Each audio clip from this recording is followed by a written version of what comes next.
How you doing, everybody? Thanks for joining us for another edition of Rollin' Over the Hill on the Live to Roll channel. Today's topic will be becoming disabled later in life. We'll be joined by our special guest shortly. My name is Robert Soto. I am a T12 spinal cord injury from a motorcycle racing accident back in 1974. Post-injury, 49 years. Before we get started, I am very happy to welcome back our co-host, Bobby. What's going on? Thanks a lot, Robert. I missed it. And if you haven't heard, you can check out our Tuesday show and hear about all my ordeal if you haven't already checked that out, and of my 35 days in the hospital, which was a big ordeal. And but I don't want to talk about it again. I want to also thank Louise and Michelle for filling in for me and helping you out, Robert. So I caught a couple of those or both of those shows, so it looked like they filled in just fine. But I'm glad I'm not replaced, and I'm still here today and excited today for our guest though. And our guest, I think we've known each other a little more than a year, and I think first met on a support group, and then he was coming in exercising and I was coaching, and we had a good old time. But our guest, Bob Gardner. You want to introduce yourself, Bob? I'm Bob Gardner. I'm a T7 complete or incomplete, T7 incomplete, and I just passed my third anniversary from injury just this week. So that I'm 3 years in now. So although I'm usually the oldest in most of my groups I'm at, I'm also the rookie, or more or less the new guy. Hey, Bob, you want to adjust your iPad just a tad?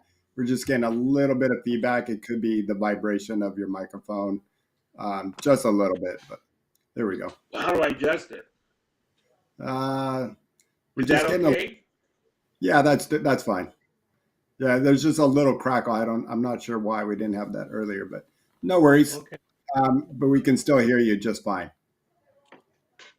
So, Bob, I've gotten to know a little bit about yourself, and I know that, one thing that we asked you to come on because Robert and myself, we had our injury when we were under 20.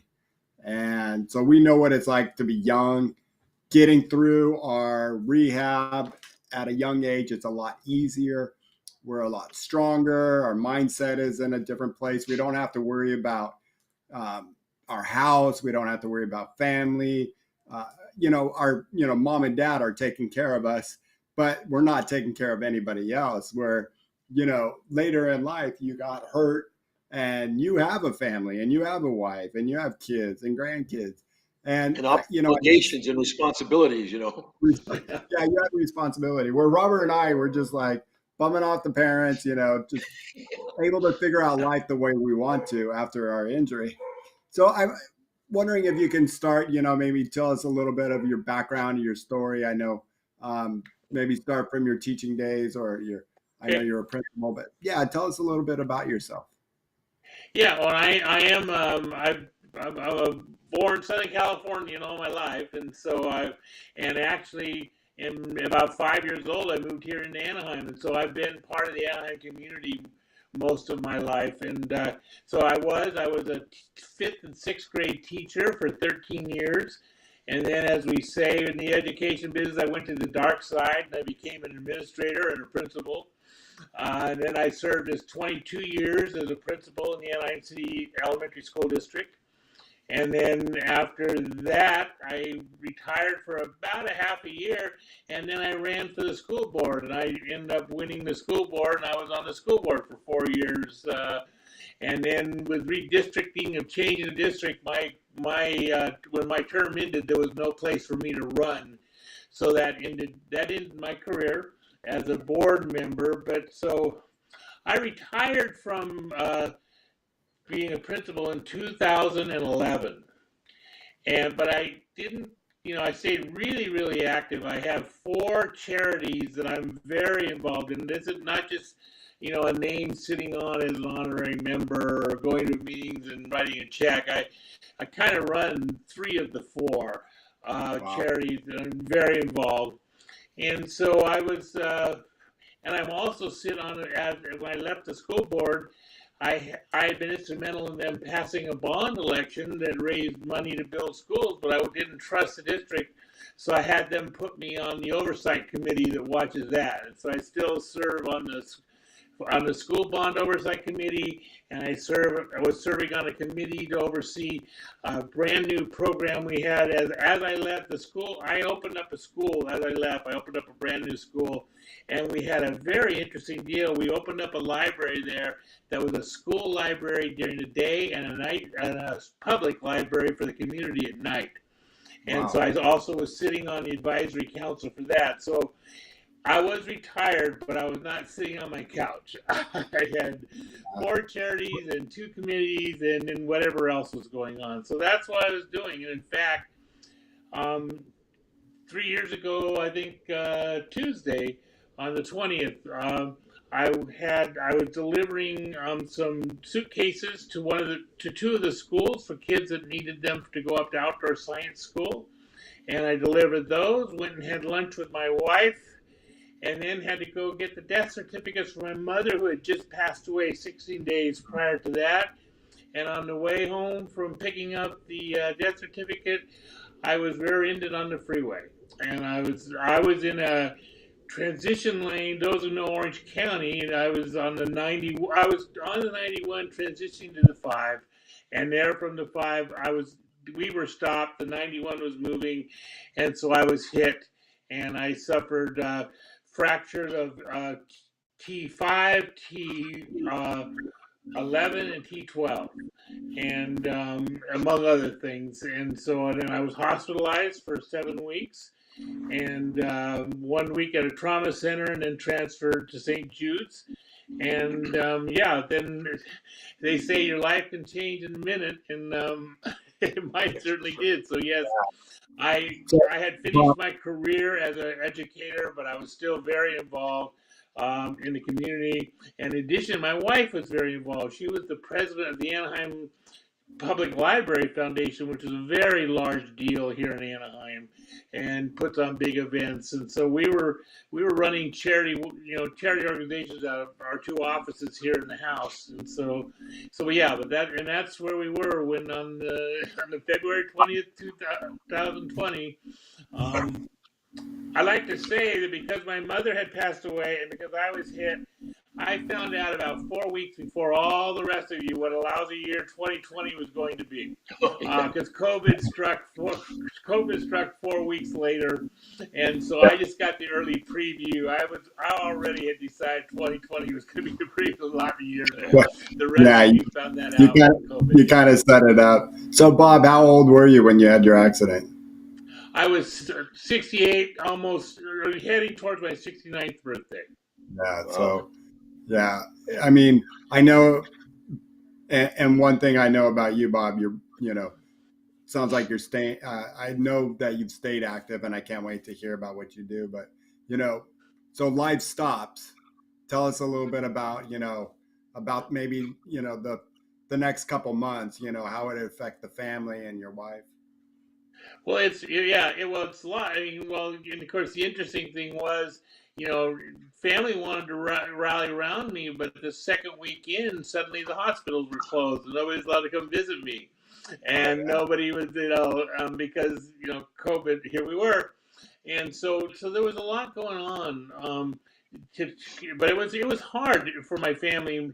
My wife was sitting there trying to have to take care of the accident, take care of what happens to the car that's been destroyed, what happens to had to go get me glasses because my eyeglasses were destroyed in the accident, and so because I was wearing my sunglasses and had the other glasses in my pocket, and they got crushed when I got crushed. But so.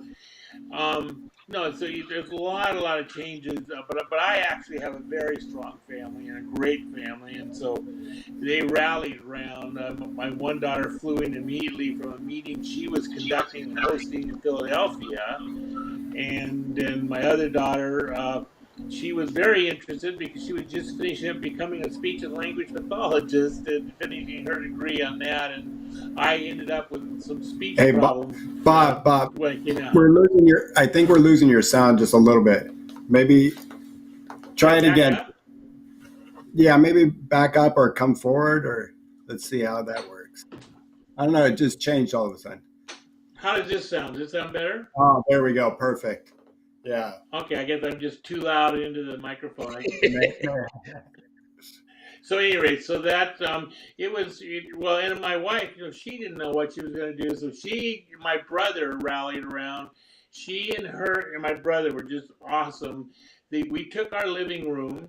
I should say they took our living room, got all the furniture out of it, moved a hospital bed into the living room, and then my brother constructed using PVC and drapes, constructed because our living room had no doorway, which is a wide open, had access. So he constructed curtains to put across the living room, so that became my room. And then my wife started, getting all the equipment in, the Hoyer lift, the commode chair, all of the stuff that had to start being, So we haven't transitioned yet. I still live in my living room, um, and with all of the, what this beautiful room that my wife and my brother built for me. now at 69 having an accident. I mean, when we were young, I don't know about you, Robert, but I mean, in some ways, I was thinking like, man, almost like at first I'm thinking life is over. I'm not going to be able to do all these great things. Later I find out, oh, I can still snow ski, water ski, and go out there and have fun and work. But I mean, did you have any of these thoughts? Like, here you are Well, now, newly you injured. know what? I got deceived a little bit, and I don't mean that I wasn't really deceived, but and part of it was me being anxious to dive right into the Nile River, and denial, because what the doctors all told me was, well, give it some time. Yeah, you're right. You're paralyzed right now, but that could go away in as soon as 3 days, and you are probably suffering shock trauma or a spinal trauma. And so I said, okay, I got spinal trauma, and so it's gonna. So and I've worked all my life with kids that have disabilities and things. So I took the very positive attitude that I'm just visiting. I met all you guys like you, Bobby. Well, yeah, I'll be around for a little while, but so long. See you later. Yeah. Because they then led me to believe. Well, then they said, well, no, it could, spinal shock could last 6 months. Oh, then spinal shock could last 2 years. So for about the first 5 months, I was just rolling along saying, I have to be positive. I have to do everything the doctors tell me to do. I have to, really embrace this because, I'm going to walk soon. And so I didn't have that moment where somebody walked in and told me, you're never going to walk again. I did have one doctor tell me that, well, when you put your numbers into the computer, there's a 10% chance that you'll walk again. And that's when it started to dawn. So I never had that big shock. I never had that big where I was trying so hard to be a good sport about the whole thing and be positive and so when it sort of gradually dawned on me, and that got hard, and that caused some dark nights and some dark days, and because you don't know how this is going to change from day to day. It's hard. I mean, some of the things I noticed was, I heard somebody once say that not walking is the tip of the iceberg. Most of us before, like I said, I had worked with handicapped persons all my life. I had built schools that had to be accessible for them. I thought I understood all this stuff. I didn't know about bowel programs. I didn't know about bladder problems, the catheters. There's so much, and I didn't know that my cough and my sneeze had been completely rerouted. And I can choke over an air bubble, literally. It's to get a little air bubble the wrong way because nothing's working down there. So learning all that stuff and dealing with that stuff as it came, that was hard. But you're right. I did not have to worry about how I was going to make my living. I'd already had earned a pension. I'd already done, I've had a really strong career that I'm very proud of. And so, but I thought I was going to be traveling. I thought I was going to keep working my charities, and I did get some travel in before it happened. But and I thought I was going to be, I'm a do-it-yourself kind of guy around the house, and so not being able to tinker with things, it drives me crazy. And I built a house for my own children. I don't know, 30 years ago. I built a little playhouse, and when my daughters got pregnant, when my daughter got pregnant, we moved that house because it was still solid. It's a 5 by 6, 6 foot tall little playhouse. We moved that thing over to her house, put a cement slab under it, and now, my brother-in-law is just not doing a very good job keeping it up, and stuff breaks, and it's driving me crazy that I'm not over there. Because I was always the one, the kids said, well, when's Papa going to come fix the door? When's Papa going to come fix the windows? So those things, the things you can't do anymore, it takes a while to use this. And then the other thing is, my wife and I, that I think is really hard that people need to think about entering this. Like you guys said, you were probably single when this happened to you, and so whoever maybe you weren't. But so a lot of younger people, they've met the love of their life afterwards, and they kind of knew what the deal was.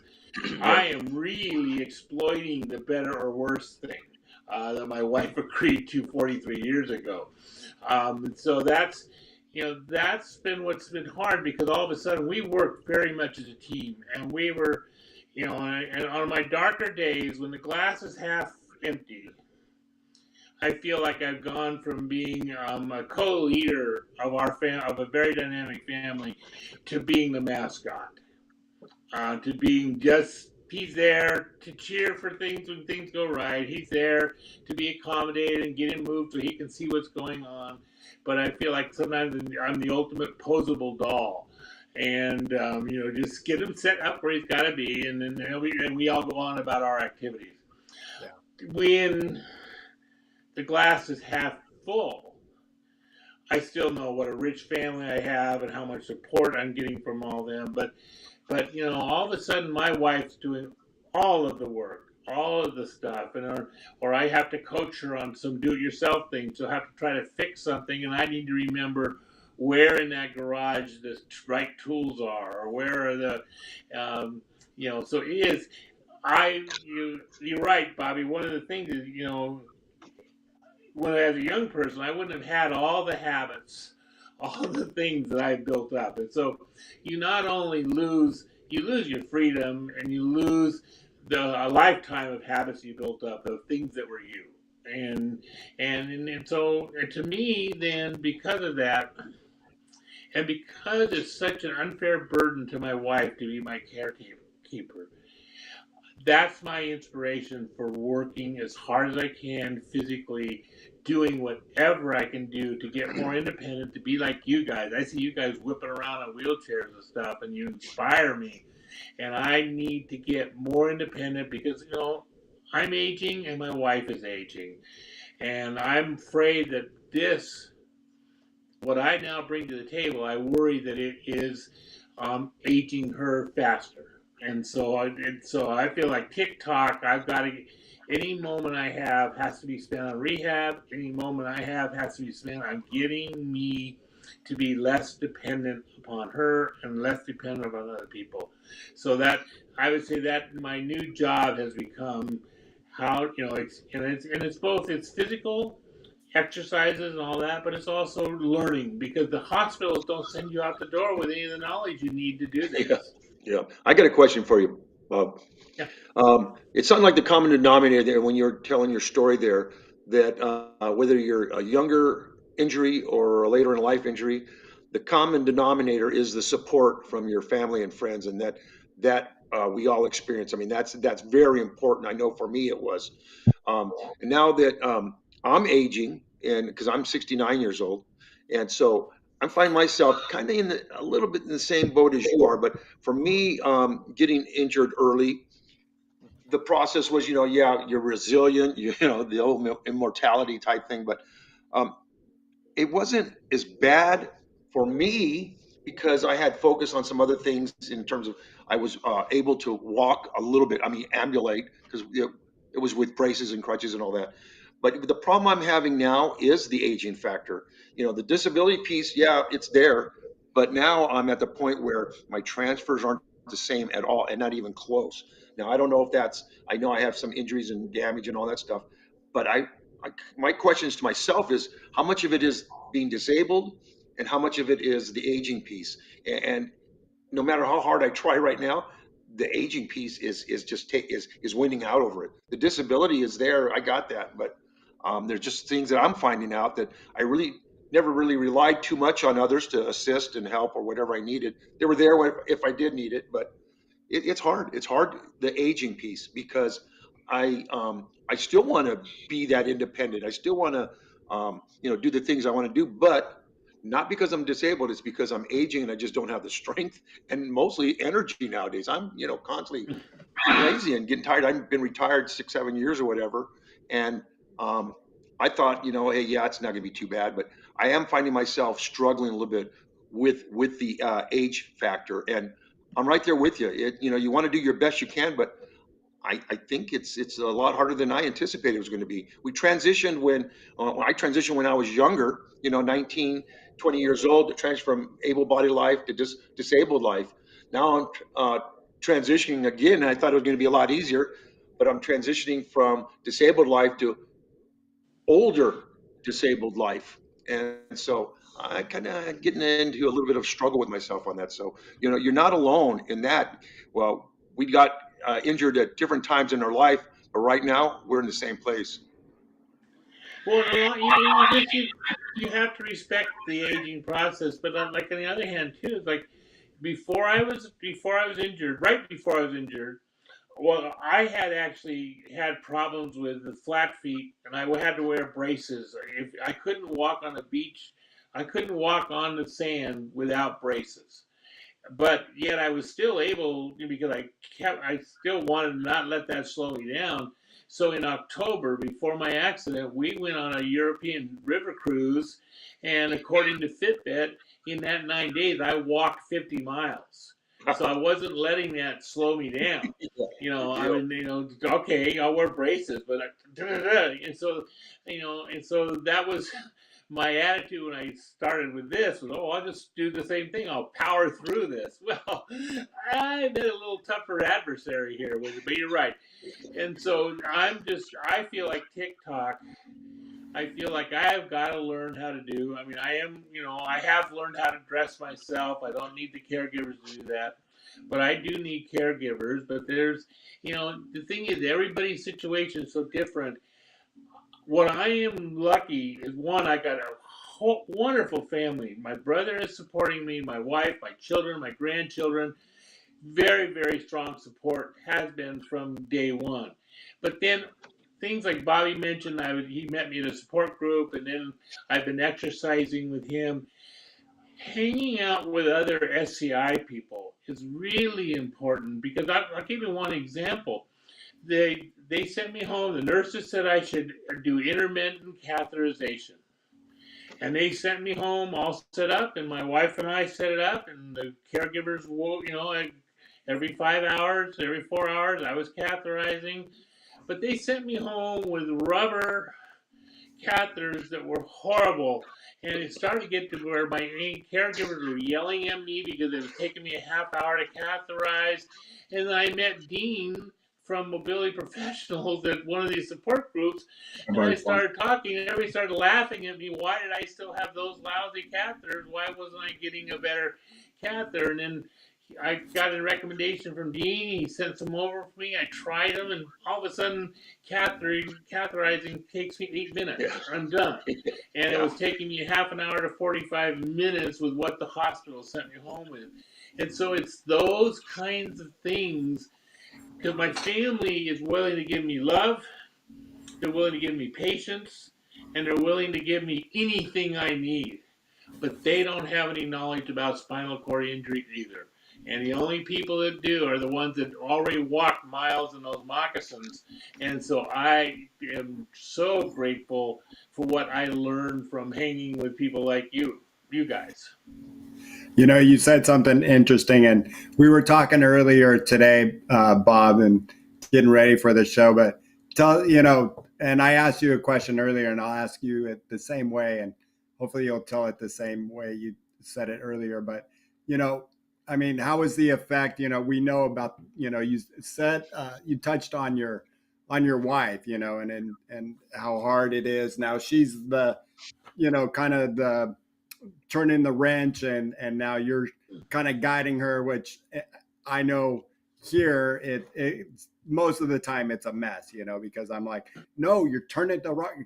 Do you want and do you want to do this? I'm like, okay, So or I'm telling her it's in the garage up there on the third shelf on the left. It's not on the left, and it's like, oh, I mean, no, I'm sorry, the right. It's just like, so yes, I do know all about that, but I also have a grandson, and he was born, unlike you, he was born into this. So, he learned to walk by grabbing my wheels, climbing up on my chair, and starting to push me around the house. So your grandkids are, I wasn't sure what age they were, but when you had your accident, but so how was it on your family, the kids and the grandkids? Again, we were really lucky. Well, and I had a very good relationship with I mentioned my oldest daughter was finishing up her work to be a speech and language pathologist, and as she had to work in her clinical hours, we were babysitting 3 days a week over there. We were driving down to Corona where they lived, and we were babysitting and I was the kind of grandfather that was on his hands and knees giving the pony rides, and and we had a game called Papa Monster where I just chased them endlessly around the yard, and they would just run from the Papa Monster and to get them their exercise. So it was a shock for them, and they were, I would say, if I did the math, probably they were 6 and 3 when it happened, or 6 and 5, or 7 and 5 when it happened, and so we got them involved. And so for example, they tell you when you have a power chair like this and you're sitting long times, you need to take a break every 30 minutes and go up for a minute and rest. And so they got to be where the big thing was my granddaughter she was in charge of taking me up with the joystick. And then after I did my 1 minute of pause, it was Oliver, the 6-year-old, he was in charge of taking me down, and they liked being part of that. And then I got a van, and we didn't get the seats fixed, so we got a ramp, and so I would have to move up the ramp to into my van, and my wife would have to crawl around and put 4 anchors tied to the bottom of my chair to anchor me in before we go anywhere in the van. Anytime we were at an event where my grandchildren were, they loved that job, and they would just descend on me like the pit crew at a NASCAR. I just have both all over me, and they could get, they were trying to do just like the pit crews, see how many seconds they could get it done in, and they loved doing that. And in fact, I told Bobby that was actually when we put in the quick lock mechanism where I could just drive in and lock my chair, there were kind of some tears spilled by the kids because they loved being my pit crew. I don't know if they even know what a pit crew is, but they like being called that. And so that was the thing for the grandchildren, and then now I get pictures and cards, and they always have me in the wheelchair, and of course that's still my goal is that won't always. I don't want them to be how they remember me, but that's the thing. We're going to start pretty soon. It'll be more years that they've known me in a wheelchair than. But for right now, it's about 50-50 now. Yeah. Oh, that's great. I mean, those are great stories, and one you run into ADA stuff like. I can go to all my granddaughter's softball games. I have no problem there. But my grandson played on his first season of soccer at a field that you could not access with a wheelchair. You couldn't get to it, so I couldn't. So then you make arrangements. So what we did, so he wouldn't feel left out, but there was no way to get me to his field. We arranged for me to go and watch practices. And so my wife and I would show up, and we have the, my wife would get the travel chair out like we used to do when we would go to games together, and we'd have the cooler, and we'd have that, and we sit down just like we're at a game, and Oliver loved that support. So it's one of the things you just have to figure your way out around it. I mean, I'd love to go yell at somebody like, "Why haven't you fixed your feels like this?" But Well, and I've run into the same problems, and it's been every time every year he signs up for baseball, and it's just like we get to a new field, and it's just first thing it's like he's always like, I don't know, Papa, this doesn't look good. We figured out where we do FaceTime now, so my wife will have me on FaceTime, and then right up to the fence, and here's your Papa, So we figured things out like that too. Well, and one thing my family has done, every time there's a new venue, my son-in-law will usually get to that venue, and he'll call me and we'll FaceTime, and he'll walk me through, showing me Okay. what he's seeing, what he's not seeing, what he thinks may work or may not work, and they would just walk the path through before I go down there, because it's Corona's about a 30-minute drive, so before we go heading down there, we like to know what's going on. So it's just you have to plan more, you have to do more, but I'd say that's the big thing about being, the nice thing is you guys had to figure out how you were going to earn a living. You guys had to figure out how you were going to afford the house over your head. All that's done with me. So all I have left to do is get better. And I need to do that because I don't want my wife's life to be shortened because of all that she's having to do for me. And so I just feel that, so I used to procrastinate about physical fitness. Used to put it off, but now the time is here. So I do that extra rep. I do the extra set rather than procrastinate on it, which because there's a lot riding on it. Yeah. No, I can hear you. And it's always great when we haven't seen each other in a while in the fitness, but always great that Bob works just as hard as anybody I see in the room. And, he's busting his butt, and he's, always great to see him getting better and stronger each and every time. I know that you were plagued with some injuries, though. Do you want to briefly talk about that and how that Yeah, affects because life? because you know what, you need to be smart too, and I wasn't so smart. I worked I've got all my weights here. I had my TheraBands, and I got up to the point where I got a manual chair to get my exercise in, and I have a 2.5 mile route that I take with my wheelchair, and it goes over a freeway overpass twice, so I have climbing to do and then downhilling to do, and I got to where I could do that in about 2.5 hours. So I was going about a mile an hour, and I was really working so hard, and then I managed to. Hopefully that'll get picked up a minute. Check. Okay, That's right. there Keep you go. going. So, but I was working so hard, I gave myself severe tendonitis to the part where it wasn't just when I would wheel or just when I lift or do something.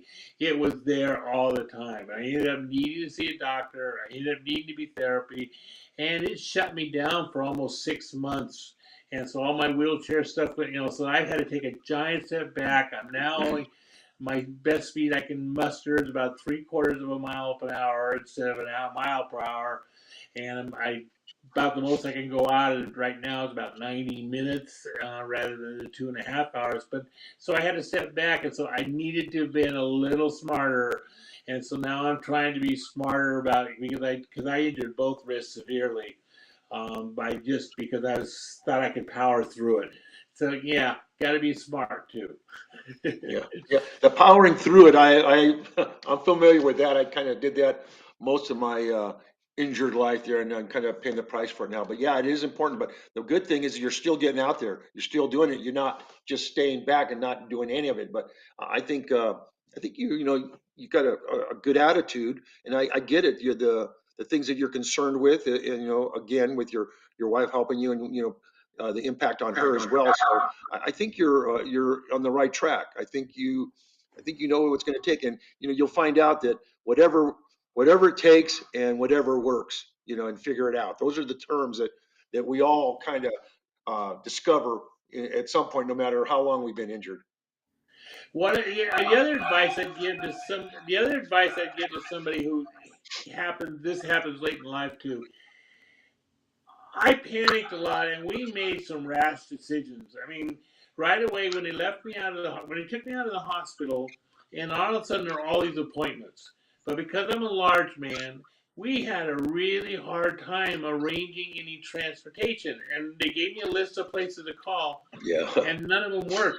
And so I take care of problems now. So when we couldn't get anybody, we went right out and bought a van. Yeah.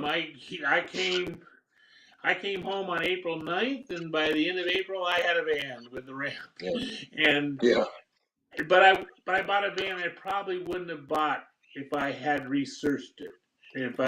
Because I've got one where you take the seats out and then you roll your chair in and then you take the place. Well, I can't. And then I went and hadn't gotten off, and I took the driving lessons, and now I can drive with hand controls. But we can't set my car up like that because then I would have to always be the driver anytime I'm in the car if we take that seat out, because those seats don't go in and out as easy as the video claims they do. And then what I found out is that most people, really the better way to go is to have the swivel captain's chair, and you get into your van onto the ramp, and then you transfer over on the swivel chair and go in. And we didn't do that, so I have a license, but we're not driving because we have set a car for that. But we had to make. We felt like, look, all these people want me at these appointments. We don't know how to get there. I'll just throw some money at the problem, and we'll buy this van. And that's why I'm looking forward to maybe meeting you, Bobby, for the first time in person, because I want to get to that Abilities Expo to see what my other solutions of problems I'm having. Because my goal in life is to get rid of that Hoyer. My goal in life is to get rid of this Trojan horse of a commode chair I have, this gigantic commode chair that I have that I can't, because right now, I'll be honest, I can't toilet myself. And I cannot consider myself independent when I have to be cleaned up or toileted. And so those are the goals that I have. And so I'm heading over to the Abilities Expo to see what ideas they have for me, and I think that we've got to. I'm looking forward to that. And I know we talk about it coming up March 10th, 11th, 12th here in Los Angeles at the Los Angeles Convention Center. Live to Roll is going to be there. This is a good time to thank our sponsors because they're going to be there as well. Our mobility professionals and iRobot and urologic professionals. Urology professionals. I'm like spitting it out. Yeah. So thanks to our sponsors, they're going to be there, and it sounds like you're going to be there, Bob. So that's a perfect place that we tell everybody, everybody to try to get to. And I think you said, as we're wrapping up here, I think you said it best, Bob, is getting on and meeting others and learning from others who have a spinal cord injury was the best thing that helped you. And, kind of like, too bad you didn't meet us before you bought that van, because then we could have helped you on that. At least you met Dean and you didn't go out and buy some other type of catheter that could have screwed you up. The red rubber catheter. Yeah. So, but it sounds like, stuff like that probably helped you a bit. And what I caught from, our interview today is now that you've had your injury, you haven't stopped. You're still on the board of some nonprofits. You're working out. You and your wife are still a team, and it seems like the family is still together, and hasn't taken that low road, but they've taken the high road. Yeah, and I think if I was going to say one last thing is, like, for all the people that you met, like you guys, what I need to learn is take you guys with a grain of salt. I have to learn that we are all so different. Our age is different, our experience is different, our point of injury is different, and even if we have the same point of injury, what works and doesn't work is different for all of us. And so you have a lot to share. But for a while, I was putting you guys up on a pedestal, and I was trying to be as independent and as quick as you guys were at different stuff. Well, you got injured when you were athletic. I'm not athletic anymore. Yeah. So the thing is just to be smart, learn from every person what you can learn, but don't be intimidated if you can't do what they can do, Right. because we're all different. These injuries, this whole spinal cord thing, it's we are more than diverse because it affects us all in so many different ways. But there's a lot to be learned, and you get a lot more from guys like you than we do from doctors. Absolutely. Good words. Good words. Yeah. Great. Thanks, Bob. And, you know, I'm glad you finally learned that, because when I first met you, you used to be like, I just can't believe it. I'm like, Bob, we're all a little bit different. And so I'm glad to hear that you got that now in that thick skull of yours, and you understand that a little bit better. So that's great to hear. Bob, thank you so much for coming on. I called you earlier. Thank you for having me. Yeah, and I'm glad it worked out today, because hearing Bob's schedule, and luckily he had a cancellation today, and hearing his schedule, he's like, well, not this Thursday. In 2 weeks, nope, not that Thursday. I don't know, maybe, so it was great that he had a cancellation and got to join us today, and we got to hear a little bit of that different aspect than what Robert and I've gone through, where, we just had our parents and maybe our little subway job of some sort, and that was it, and that was our life, and then we got to figure everything else out. And glad to hear that other perspective of, here I am, I do have the house, and I am lucky that way, and I am going to carry on with family and what I was doing. So great to hear from you, Bob. Well, thank you for having me. And all right. Thanks everybody in the chat, that was able to join us live. Roy, Andrew, Suzette. So thank you so much for joining us. And Robert, any last words? I just wanted to say thank you to Mr. Bob Gardner there. And I think I've met him before once on Jessica's support group at one time.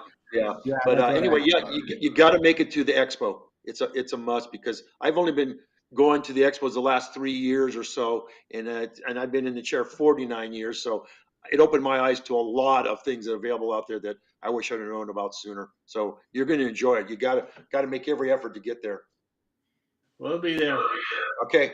All right, everybody. Well, Bob, you don't have to hang up, but we're going to say goodbye to everybody else. And thanks for joining us once again. Hope to see you in 2 weeks. All right.